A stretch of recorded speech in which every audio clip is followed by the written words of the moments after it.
मजहब इस्लाम पर ईमान न लाने वालों को यातनाएं दी जाती, इतना तड़पाया जाता कि उसी खौफ से सैकड़ों लोग मुस्लिम बनने लगे। आज उन्हीं डरपोक नस्लों वाली संतानें हिंदुओं से नफरत करती हैं और ज्यादा मुस्लिम दिखाने की कोशिश में दंगाई बने घूमते रहते। जैसे हिंदू घृणा से सने लोग बतलाएं कि क्या औरंगजेब ने अपने बाप को बंदी नहीं बनाया, अपने भाइयों का कत्ल नहीं किया, गुरु तेग बहादुर द्वारा इस्लाम न कबूल करने के बदले उनका सर कलम नहीं किया गया, हिंदुओं पर जजिया कर नहीं लगाया गया, मंदिरें नहीं तोड़ी गई, शिवलिंग पर तलवारें नहीं चलाई गई। ऐसे शासक को इतिहास क्रूर शासक ही कहता है। अब जिसने 52 साल तक हुकूमत किया हो, तो अगर जबरदस्ती हिंदुओं को मुसलमान बनाना चाहता हो तो भारतवर्ष में कितने हिंदू मुसलमान बन जाते हैं? ये सारी चीजें कब शुरू हुई हैं? उसे 48 साल का वक्त मिला था, तब ना आप थे ना सोशल मीडिया थी, जो चाहता कर लेता, नामो निशान मिट जाता। अगर वो इतना आतंकी होता तो इसको स्पष्ट करना बहुत जरूरी है।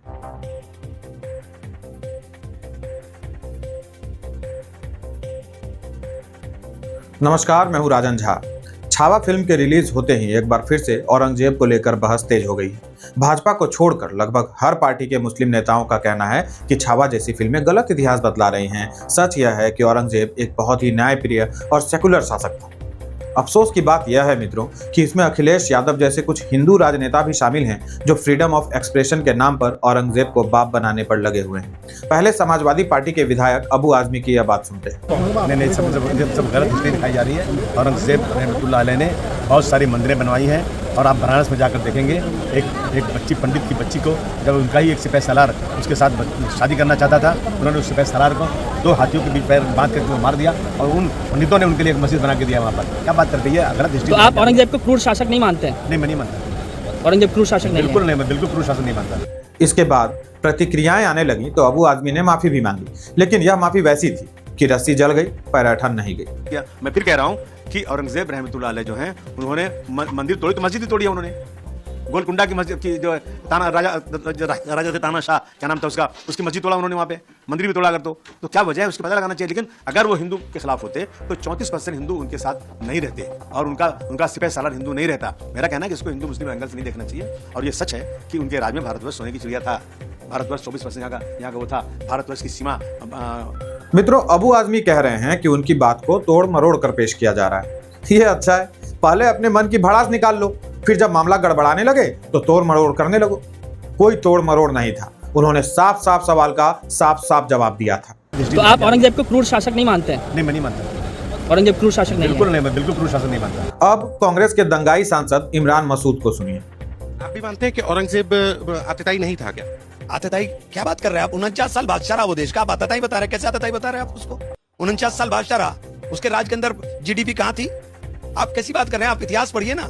इतिहास को जब तक पढ़ा नहीं तब तक को क्या मानते हैं? मैं कुछ नहीं मानता हूँ। मैं बादशाह था एक हिंदुस्तान का जो खत्म हो गया, इसके अलावा क्या मानूंगा मैं? हिंदुस्तान का बादशाह था तो उससे आप जुटला दो कि बादशाह नहीं था वो? तमाम मंदिरों को तोड़ने के इतिहास और किसने विजय कराया था? कैलाश मानसरोवर को किसने? जिस अखंड भारत की बात करते हो वो अखंड भारत तो औरंगजेब के जमाने में था, लेके चाइना से अफगानिस्तान से और नीचे तक वो अखंड भारत तो बर्मा तक औरंगजेब के जमाने में था ना। आप अखंड भारत की बात करते हो तो ये पढ़िए पहले। मैं कह रहा हूँ, मैं किसी की तारीफ कर रहा हूँ ना किसी की बुराई कर रहा हूँ, लेकिन ये कह रहा हूँ कि अधूरा ज्ञान मत बांटो। ज्ञान पहले पढ़ो, फिर उसके बाद। जो औरंगजेब थे उनके बारे में लोगों की ओपिनियन अलग अलग है और जो हिस्टोरियंस हैं, बड़े हिस्टोरियंस, उन सब ने ये कहा है कि औरंगजेब एक अच्छा शासक था और उनको जिस तरह से जालिम बताया जाता है उतना जालिम नहीं था, बल्कि एक लॉबी है जो उनको जालिम बताने की कोशिश कर रही है। तो मित्रों, ये लोग औरंगजेब को सही इसलिए ठहरा रहे हैं क्योंकि कुरान के अनुसार वह गलत है ही नहीं। कुरान में साफ साफ लिखा है कि काफिरों को समझाओ और ईमान लाने के लिए कहो, न माने तो प्रलोभन देकर ईमान लाने के लिए कहो, फिर भी न माने तो हत्या कर दो, इसका पाप नहीं लगेगा। कुरान की बहुत सी आयतों के बारे में कहा जाता है कि वे शत्रुओं और इस्लाम के न मानने वालों, गैर मुसलमानों के विरुद्ध हिंसा करने की इजाजत देते हैं। कुरान में स्थान स्थान पर इस्लाम को न मानने वालों, इस्लाम विरोधियों व इस्लाम द्रोहियों को मार डालने का आदेश दिया गया है। काफिरों से निरंतर युद्ध जारी रखने और उन्हें देखते ही मार डालने का आदेश कुरान में आम है। इसके लिए प्रेरणा के रूप में जन्नत का प्रलोभन दिया गया है। जन्नत में उन्हें हूरे मिलने की आशा दिखाई जाती है। आज के डिजिटल जमाने में कुछ भी छिपा हुआ नहीं है। आप स्वयं गूगल कीजिए, सर्च कीजिए कुरान में हिंसा, सूरा नंबर, आयत नंबर के साथ पूरा डिटेल आ जाएगा। अब औरंगजेब पर आते हैं। औरंगजेब कौन था? यह वही मुस्लिम शासक था जिसने सत्ता पाने के लिए अपने पिता को कैद कर लिया, अपने भाइयों की हत्या की और पूरे देश में मजहब के नाम पर अत्याचार किए। उसने हजारों मंदिर तोड़े, जिसमें काशी विश्वनाथ और मथुरा के केशव देव मंदिर शामिल। यही नहीं, हिंदुओं पर जजिया कर लगाया और जबरन धर्मांतरण को बढ़ावा दी। मजहब इस्लाम पर ईमान न लाने वालों को यातनाएं दी जाती, इतना तड़पाया जाता कि उसी खौफ से सैकड़ों लोग मुस्लिम बनने लगे। आज उन्हीं डरपोक नस्लों वाली संतानें हिंदुओं से नफरत करती हैं और ज्यादा मुस्लिम दिखाने की कोशिश में दंगाई बने घूमते रहते हैं। मित्रों, गुरु तेग बहादुर सिखों के 9वें धर्मगुरु, जिन्होंने कश्मीरी हिंदुओं की रक्षा की और रक्षा करते हुए औरंगजेब के दुश्मन नंबर 1 बन बैठे।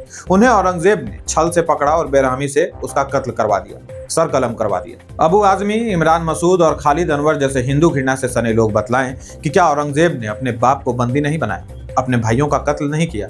गुरु तेग बहादुर द्वारा इस्लाम न कबूल करने के बदले उनका सर कलम नहीं किया गया, हिंदुओं पर जजिया कर नहीं लगाया गया, मंदिरें नहीं तोड़ी गई, शिवलिंग पर तलवारें नहीं चलाई गई। ऐसे शासक को इतिहास क्रूर शासक ही कहता है। अब सवाल ये कि फिर ये लोग औरंगजेब का बचाव क्यों करते हैं? क्या वे इतिहास से अनजान हैं या फिर उनकी मंशा कुछ और है? जो लोग औरंगजेब को सही ठहराने की कोशिश कर रहे हैं, वे असल में मुगलों की गुलामी की मानसिकता को जिंदा रखना चाहते हैं। वे चाहते हैं हिंदू इस बात को याद रखें कि कैसे मुस्लिम शासकों ने उन पर अत्याचार किया था। वे हिंदुओं को हीन भावना का शिकार बनाए रखना चाहते हैं।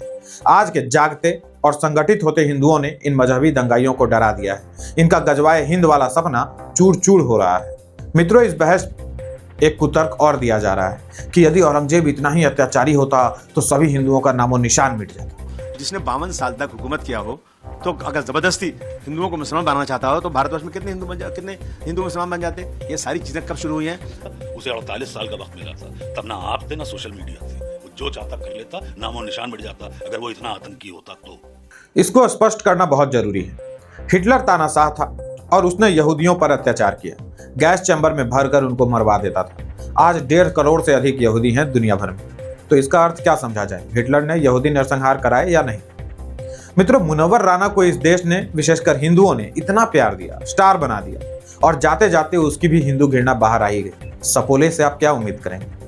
तो वही बात है ना, इनके मन के विचार हैं ये आज अफसोस करते हैं कि जब ये लोग ताकतवर थे तभी क्यों नहीं सभी गैर मुस्लिमों को, हिंदुओं को ठिकाने लगा दिया गया।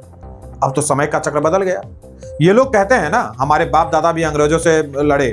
अरे भाई, वो इसलिए लड़ रहे थे क्योंकि उनकी नवाबी, उनका शासन खत्म हो रहा था, उसको बचाने के लिए लड़ रहे थे। इसलिए नहीं लड़ रहे थे कि हिंदुस्तान हिंदू भाइयों की सरजमी है, चलो अंग्रेजों से लड़कर उनसे छीनकर हिंदू भाई के हवाले कर देते हैं।